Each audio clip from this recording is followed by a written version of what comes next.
గురుగారు వెంకటేశ్వర శ్రీ వెంకటేశ్వర స్వామి ఆరాధనని ఏ విధంగా చేసుకోవాలి అంటారు? వెంకటేశ్వర స్వామి యొక్క ఆరాధన అత్యధికంగా మనం చేసేటువంటిది ఏంటంటే తులసి అర్చన. తుల అంటే సమానం, అసి అంటే లేదు అని అర్థం. ఈ తులసి అర్చనతోనే మనకు స్వామివారికి విశేషంగా అర్చన చేస్తుంటారు.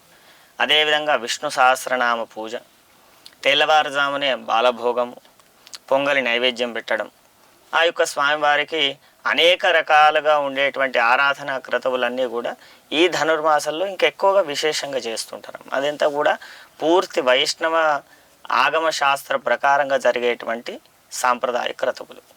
ఓకే.